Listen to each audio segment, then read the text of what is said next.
नमस्कार। रामायण एक ऐसा महाकाव्य है जिसके पात्र और घटनाएं हमें सदियों से सोचने पर मजबूर करती रही हैं। जी बिल्कुल। और इन्हीं में से एक सबसे कह सकते हैं रहस्यमयी और अक्सर पूछे जाने वाला सवाल जुड़ा है लंकापति रावण से। उसके 10 सिर, क्या ये सचमुच थे या ये किसी गहरे प्रतीक की ओर इशारा करते हैं? ये सवाल तो उठता ही है। आज हमारे सामने जो स्रोत सामग्री है वो रावण के इन 10 सिरों के पीछे छिपे अर्थों को कई अलग अलग नजरियों से देखती है। हाँ, कई व्याख्याएं हैं इसकी। तो हम कोशिश करेंगे कि शाब्दिक अर्थ से थोड़ा परे जाएं और इसके प्रतीकवाद की जो परतें हैं उन्हें खोलें। जरूर जरूर। हमारा लक्ष्य है इस प्राचीन कथा के माध्यम से मानवीय स्वभाव, ज्ञान, अहंकार और आत्मनियंत्रण जैसे विषयों पर एक गहरी समझ बनाना और देखना कि ये बातें आज भी उतनी ही प्रासंगिक क्यों हैं। बिल्कुल, क्योंकि ये कहानियां सिर्फ अतीत के लिए नहीं है। सही कहा। रावण का चरित्र खुद बड़ा जटिल है ना? वो असाधारण विद्वान था, वेदों शास्त्रों का ज्ञाता, शिव का परम भक्त। शिव तांडव स्तोत्र उसी की रचना है। हाँ? लेकिन वही रावण फिर अहंकार, क्रोध और वासना के जाल में ऐसा फंसा कि उसका सर्वनाश हो गया। यही विरोधाभास है। तो चलिए इस यात्रा पर निकलते हैं और रावण के 10 सिरों के रहस्य को समझने की कोशिश करते हैं। बिल्कुल। और देखिए, ये समझना जरूरी है कि हमारी पौराणिक कथाओं और ग्रंथों में प्रतीकों का बहुत गहरा स्थान है। हाँ, प्रतीकों का इस्तेमाल तो बहुत होता है। जी, अक्सर जो दिखता है उसके पीछे कहीं ज्यादा गहरा अर्थ छिपा होता है, जैसे देवी देवताओं के अनेक हाथ या उनके वाहन या असुरों के अजीब रूप। हाँ, वो सब। ये केवल कल्पना की उड़ान नहीं है, बल्कि एक गहरे दार्शनिक और मनोवैज्ञानिक सत्यों को समझाने के तरीके हैं। अच्छा। रावण के 10 सिर भी मतलब इसी श्रेणी में आते हैं। ये कोई लिटरल शाब्दिक सिर नहीं है। तो फिर क्या है? ये उसके व्यक्तित्व, उसके ज्ञान, उसकी शक्ति और सबसे महत्वपूर्ण उसकी जो कमजोरियां थीं, उनके बहुआयामी प्रतीक हैं। ठीक है, तो सबसे पहली और शायद सबसे ज्यादा जो सुनने में आती है व्याख्या, वो इन 10 सिरों को नकारात्मक मानवीय भावनाओं से जोड़ती है। हाँ, ये व्याख्या बहुत आम है और इसका तर्क भी काफी स्पष्ट है। क्या है वो भावनाएं या विकार? इसके अनुसार रावण के 10 सिर मनुष्य के भीतर मौजूद 10 प्रमुख विकारों या कह लीजिए नकारात्मक प्रवृत्तियों के प्रतीक हैं। स्रोत अलग अलग लिस्ट देते हैं, पर आमतौर पर ये हैं: काम मतलब लस्ट, क्रोध, लोभ, मोह यानी अभिमान, अहंकार, हाँ अहंकार भी, मत्सर यानी ईर्ष्या, आलस्य, हिंसा और अधर्म या अन्याय। ओह, ये तो 10 हो गए। जी, कुछ स्रोतों में ईर्ष्या या मत्सर 2 बार गिना जाता है, पर भाव यही है कि ये 10 नकारात्मक शक्तियां हैं। और ये तो वो विकार है जिनसे हर इंसान कहीं ना कहीं जूझता है ना? बिल्कुल। रावण की कहानी यही दिखाती है कि जब ये 10 विकार किसी व्यक्ति पर हावी हो जाते हैं तो उसका विवेक नष्ट हो जाता है। फिर चाहे वो कितना भी ज्ञानी क्यों ना हो। हाँ, चाहे उसके पास कितना भी ज्ञान हो, बल हो, ऐश्वर्य हो, उसका पतन निश्चित है। रावण इसका सबसे बड़ा उदाहरण है। उसका ज्ञान उसे रोक नहीं पाया। नहीं, ज्ञान विकारों को नियंत्रित नहीं कर पाया, बल्कि शायद अहंकार ने उन्हें और हवा दी। ये हमें सचेत करता है कि भाई अंदर की शुद्धि और आत्मनियंत्रण जो है वो बाहरी उपलब्धियों से कहीं ज्यादा जरूरी है। ये तो हुई विकारों की बात। स्रोत एक और व्याख्या भी सामने रखते हैं जो इन सिरों को हमारी इंद्रियों से जोड़ती है। ये कैसे है? हाँ, ये भी एक बहुत महत्वपूर्ण दृष्टिकोण है। इस व्याख्या के अनुसार 10 सिर हमारी 10 इंद्रियों का प्रतिनिधित्व करते हैं। 10 इंद्रियां कौन सी? देखिए, 5 ज्ञानेंद्रियां हैं जिनसे हम दुनिया को जानते हैं: आंखें, कान, नाक, जीभ, त्वचा, देखना, सुनना, सूंघना, स्वाद लेना, स्पर्श करना। ठीक है, ये 5 हुई। और 5 कर्मेंद्रियां हैं जिनसे हम कर्म करते हैं: वाणी यानी बोलना, हाथ यानी काम करना, पैर यानी चलना, और उत्सर्जन और प्रजनन अंग। अच्छा, 5 ज्ञान की और 5 कर्म की, कुल 10।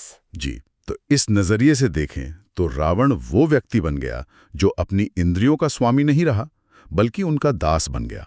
दास कैसे? उसकी आंखें सीता के रूप पर मोहित हो गईं, उसके कान अपनी प्रशंसा सुनना चाहते थे, उसकी इच्छाएं उसे भोग विलास की ओर खींचती रहीं। उसने अपनी बुद्धि और विवेक का इस्तेमाल इंद्रियों को कंट्रोल करने के बजाय उनकी इच्छाएं पूरी करने में लगा दिया। और जब इंद्रियां बेकाबू हो जाती हैं तो वो मन और बुद्धि को भटका देती हैं, सही गलत का भेद मिटा देती हैं। रावण की कहानी इसी बात की चेतावनी है कि भाई इंद्रियों पर संयम रखे बिना ना तो सच्ची आध्यात्मिक तरक्की हो सकती है, ना ही संतुलित जीवन। ज्ञान भी तभी फलता फूलता है जब इंद्रियां काबू में हों। लेकिन यहीं पर एक विरोधाभास सा लगता है। जैसा हमने शुरू में कहा, रावण सिर्फ इंद्रियों का दास या विकारों का पुतला तो नहीं था। बिल्कुल, वो प्रकांड विद्वान था। शिवतांडव स्तोत्र ये उसकी काव्य प्रतिभा और भक्ति का कितना बड़ा प्रमाण है। तो क्या ये 10 सिर उसके इस असाधारण ज्ञान का भी प्रतीक थे? निश्चित रूप से। और ये व्याख्या रावण के चरित्र की जो जटिलता है उसे और उजागर करती है। देखिए, ये मानना कि 10 सिर केवल नेगेटिविटी के प्रतीक हैं, ये उसके व्यक्तित्व के साथ पूरा न्याय नहीं होगा। तो तीसरी व्याख्या ज्ञान से जुड़ी है? हाँ, तीसरी महत्वपूर्ण व्याख्या यही है कि रावण के 10 सिर उसके 10 अलग अलग क्षेत्रों के गहन ज्ञान और विशेषज्ञता को दर्शाते हैं। 10 क्षेत्र जैसे? स्रोतों में उल्लेख मिलता है कि वो 4 वेदों और 6 शास्त्रों का ज्ञाता था। हो गए 10? हाँ, 4 वेद और 6 शास्त्र। जी। दूसरी व्याख्याओं में 10 खास विद्याओं का जिक्र है, जैसे वेद शास्त्र तो हैं ही, फिर संगीत, आयुर्वेद, राजनीति, युद्ध कला, वास्तुशास्त्र, ज्योतिष, रसायन शास्त्र और तंत्र या आध्यात्मिक साधनाएं। अरे बाप रे, इतनी सारी विद्याएं एक ही व्यक्ति में? हाँ, सोचिए जरा। इसी ज्ञान और कौशल के बल पर तो उसने सोने की लंका जैसा वैभवशाली और अभेद्य राज्य बनाया था, देवताओं को भी चुनौती दी। वो सिर्फ एक असुर राजा नहीं था, बल्कि अपने समय का एक महान बुद्धिजीवी और रणनीतिकार भी था। ये ज्ञान तो अपने आप में अद्भुत था, पर जैसा स्रोत बताते हैं, बिना विनम्रता और धर्म के यही ज्ञान अहंकार का बोझ बन गया। ये रावण की कहानी का सबसे दुखद पहलू है शायद। बिल्कुल सही कहा आपने। यही रावण की असल त्रासदी छुपी है। उसका अपार ज्ञान और उससे मिली शक्ति वो विनम्रता और नैतिक मूल्यों से जुड़ नहीं पाए। ज्ञान ने अहंकारी बना दिया उसे। हाँ, उसे लगने लगा कि मैं ही सब कुछ हूँ, सर्वशक्तिमान हूँ, कोई मेरा सामना नहीं कर सकता। जो सिर उसकी विद्वता के प्रतीक थे, वही उसके अहंकार के बोझ तले दब गए और उसे पतन की ओर ले गए। ज्ञान का इस्तेमाल गलत दिशा में हुआ। बिल्कुल, लोक कल्याण के बजाय आत्म प्रशंसा और सत्ता के विस्तार में लग गया। इसीलिए जब श्री राम ने रावण का वध किया, तो वो सिर्फ एक दुश्मन का अंत नहीं था, वो एक प्रतीक था। हाँ, वो ज्ञान के ऊपर धर्म की विजय थी, अहंकार के ऊपर विनम्रता की, अनियंत्रित शक्ति के ऊपर नैतिक बल की विजय का प्रतीक था। ये दिखाता है कि सच्चा ज्ञान वही है जो विनम्रता लाए, अहंकार नहीं। ज्ञान और अहंकार के इस द्वंद्व के अलावा क्या स्रोत इन 10 सिरों के कुछ और मतलब भी बताते हैं, जैसे शायद दिशाओं से जुड़ा कोई अर्थ? हाँ, एक व्याख्या इसे 10 दिशाओं से भी जोड़ती है। 10 दिशाएं? जी, हमारी परंपरा में 10 दिशाएं मानी जाती हैं। 4 मुख्य दिशाएं, पूर्व, पश्चिम, उत्तर, दक्षिण।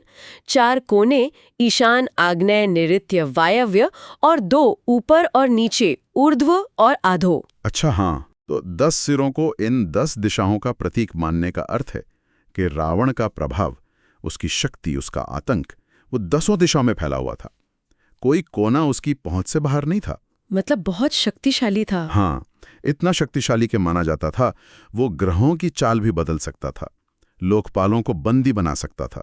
उसका यश और डर दोनों हर तरफ फैले हुए थे। लेकिन यहां भी संदेश वही है जो हमने पहले ज्ञान के संदर्भ में देखा, कि शक्ति का सही इस्तेमाल जरूरी है। बिल्कुल।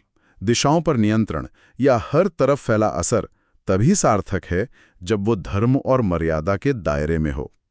रावण ने अपनी इस अपार शक्ति का दुरुपयोग किया। उसने धर्म की सीमाएं तोड़ी, दूसरों पर अत्याचार किया। नतीजा? विनाश। हाँ, इतनी शक्ति भी उसे विनाश से नहीं बचा सकी।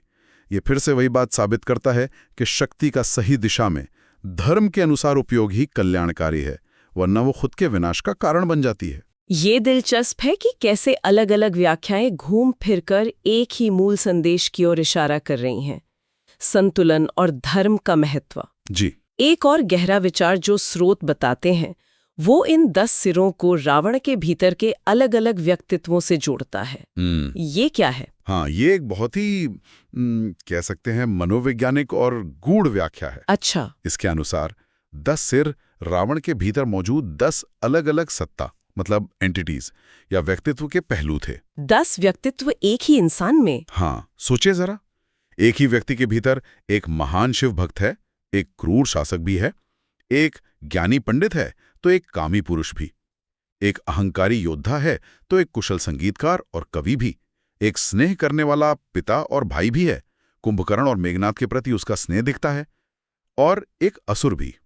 ये तो काफी जटिल है। जी, जब तक इन अलग अलग पहलुओं में एक तरह का संतुलन था, या कहिए जब तक उसकी शिव भक्ति और ज्ञान हावी थे, तब तक वो शक्तिशाली और प्रभावशाली बना रहा। लेकिन जैसे ही उसके नकारात्मक पहलू अहंकार, क्रोध, वासना, इन्होंने दूसरे सकारात्मक पहलुओं को दबाना शुरू कर दिया, उसका आंतरिक संतुलन बिगड़ गया। उसका विवेक नष्ट हो गया। हाँ, और वो विनाश के रास्ते पर बढ़ चला। ये व्याख्या मनुष्य के मन की जटिलता, उसकी जो बहुस्तरीय प्रकृति है और उसके अंदर के संघर्षों का अद्भुत चित्रण करती है। हम सबके भीतर भी तो कई तरह के पहलू होते हैं। बिल्कुल, हम सबके भीतर भी कई तरह के व्यक्तित्व या इच्छाएं होती हैं, और उनमें संतुलन बनाए रखना ही जीवन की कला है। ये सब विश्लेषण तो बहुत रोचक है और रामायण के समय के लिए बिल्कुल ठीक है, लेकिन आज 21वीं सदी में हमारी इस भागदौड़ भरी जिंदगी में रावण के ये 10 सिर हमारे लिए क्या मायने रखते हैं?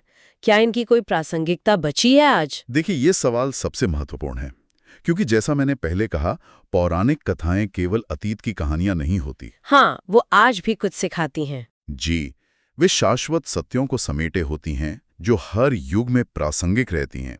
रावण के 10 सिर आज भी उतनी ही प्रासंगिक हैं, शायद पहले से भी ज्यादा। जरा सोचिए, आज का इंसान क्या 10 सिरों वाला नहीं है? अच्छा, कैसे? एक तरफ हमारे भीतर भी वही 10 विकार किसी न किसी रूप में मौजूद हैं कि नहीं है? पैसे का लोभ, सफलता का अहंकार, सोशल मीडिया पर दूसरों से ईर्ष्या, हाँ, मत्सर, रिश्तों में मोह, अपनी बात मनवाने का क्रोध, तात्कालिक सुख की वासना यानी काम, जिम्मेदारियों से बचने का आलस, ये सब आज के रावण के सिर ही तो हैं। जब ये हम पर हावी होते हैं तो हम भी सही गलत का भेद भूल जाते हैं। ये तो विकारों की बात हुई। और दूसरी तरफ आज हमारी जिंदगी में भूमिकाएं भी तो 10 से कम नहीं हैं।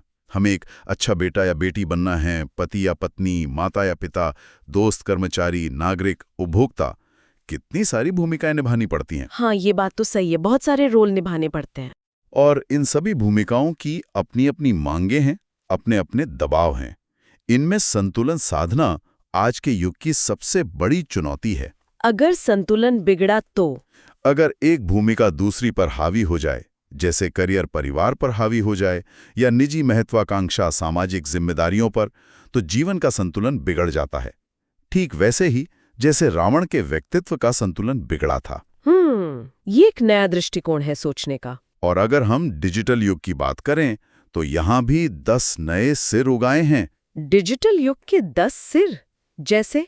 सूचनाओं का ओवरलोड, सोशल मीडिया की लत, ऑनलाइन वैलिडेशन की भूख, दिखावे की संस्कृति। हाँ, ये सब तो है। साइबर बुलिंग, फेक न्यूज का फैलना, प्राइवेसी का खत्म होना, डिजिटल आलस्य, ये सब आधुनिक जीवन के वो सिर हैं जिन पर नियंत्रण पाना जरूरी है, वरना ये हमें मानसिक और भावनात्मक रूप से खोखला कर सकते हैं। तो इसका मतलब ये हुआ कि दशहरा पर जो हम हर साल रावण का पुतला जलाते हैं, वो सिर्फ एक रस्म या तमाशा नहीं है, उसका एक गहरा प्रतीकात्मक अर्थ है। बिल्कुल, रावण दहन का जो बाहरी अनुष्ठान है, वो असल में एक आंतरिक आह्वान है। वो पुतला सिर्फ लकड़ी और कागज का ढांचा नहीं है, वो प्रतीक है। हाँ, वो हमारे भीतर बैठे अहंकार, क्रोध, लोभ, मोह और बाकी सभी नकारात्मक प्रवृत्तियों का प्रतीक है। हर साल रावण दहन हमें याद दिलाता है कि हमें अपने अंदर के इन 10 सिरों को पहचानना है और उन पर विजय पानी है। तो ये एक तरह से आत्मनिरीक्षण का पर्व है। हाँ, आत्मनिरीक्षण और आत्मसुधार का पर्व है। ये हमें श्री राम के गुणों, मर्यादा, सत्य, धर्म, संयम को अपने जीवन में उतारने की प्रेरणा देता है। असली लड़ाई बाहर नहीं, भीतर है। बिल्कुल, हमें हर दिन अपने मन के राक्षसों से लड़ना होता है। दशहरा इसी लगातार चलने वाले संघर्ष में अच्छाई की बुराई पर, प्रकाश की अंधकार पर और ज्ञान की अहंकार पर विजय का उत्सव है। जब हम इस गहरे अर्थ को समझेंगे, तभी ये पर्व हमारे लिए सही मायनों में सार्थक होगा। तो इस पूरी चर्चा से रावण के 10 सिलों का जो सबसे महत्वपूर्ण और सारगर्भित संदेश उभर कर आता है, वो क्या है जिसे हम अपने साथ ले जा सकते हैं? मेरे विचार में सबसे बड़ा सबक रावण के चरित्र की जटिलता में ही छिपा है। वो पूरी तरह से काला या सफेद नहीं था। ग्रे था। हाँ, ग्रे था, जैसे कि हम में से ज्यादातर लोग होते हैं। वो दिखाता है कि महान क्षमताएं और गंभीर दोष एक ही व्यक्ति में साथ साथ रह सकते हैं। ज्ञान, शक्ति, भक्ति, ये सब अद्भुत गुण हैं। लेकिन अगर वे विनम्रता, नैतिकता और आत्मसंयम के साथ न जुड़ें, तो वे वरदान के बजाय अभिशाप बन सकते हैं। अहंकार और अनियंत्रित इच्छाएं बड़े से बड़े ज्ञानी और शक्तिशाली व्यक्ति का भी पतन करा सकती हैं। ये एक बहुत बड़ा सबक है। और शायद सबसे जरूरी बात जो हमें गहराई से सोचने पर मजबूर करती है, वो ये है कि रावण के 10 सिर कहीं ना कहीं हमारे अपने जीवन का प्रतिबिंब है। आईना दिखाते हैं। हाँ, एक तरह से आईना है। वे हमें हमारी अपनी कमजोरियों, हमारी महत्वाकांक्षाओं, हमारे अंदर के संघर्षों और हमारी संभावनाओं को दिखाते हैं। रामायण हमें सिर्फ एक कहानी नहीं सुनाती, बल्कि ये हमें अपने भीतर की इन 10 सिरों को पहचानने, समझने और उन पर नियंत्रण पाने की चुनौती देती है। यही आत्मज्ञान और आत्मविजय की यात्रा है, और यही रावण के 10 सिरों का सबसे गहरा और स्थायी संदेश है, मेरे ख्याल से। वाकई रावण के 10 सिर सिर्फ एक पौराणिक जिज्ञासा का विषय नहीं है, बल्कि ये मानवीय मनोविज्ञान, नैतिकता और आत्मविकास के कितने गहरे पाठ हैं। जी, ये हमें याद दिलाता है कि महानता और पतन के बीच की रेखा कितनी महीन हो सकती है, और उसे बनाए रखने के लिए संयम, विवेक और धर्म का पालन कितना जरूरी है। बिल्कुल। और ये चर्चा हमें एक आखिरी विचार के साथ छोड़ जाती है, जिस पर शायद हम सबको सोचना चाहिए। क्या? कि हमारे अपने जीवन में वे कौन से 10 सिर हैं जो सबसे ज्यादा प्रबल हैं। वो कौन सी इच्छाएं हैं, कौन से अहंकार हैं, कौन सी भूमिकाएं हैं, या कौन सी कमजोरियां हैं जिन पर हमें सबसे ज्यादा ध्यान देने और संतुलन साधने की जरूरत है। ये सोचने वाली बात है। पाने और एक ज्यादा संतुलित और सार्थक जीवन जीने का रास्ता मिल सकता है। इस बेहद ज्ञानवर्धक और विचार उत्तेजित करने वाली चर्चा के लिए आपका बहुत बहुत धन्यवाद। धन्यवाद। उम्मीद है हमारे श्रोताओं को रावण के 10 सिरों के इस बहुआयामी विश्लेषण से एक नई दृष्टि मिली होगी और अपने जीवन पर सोचने का एक नया नजरिया भी मिला होगा। उम्मीद तो यही है। अगली बार फिर मिलेंगे एक और विषय की गहराइयों में उतरने के लिए। नमस्कार। नमस्कार।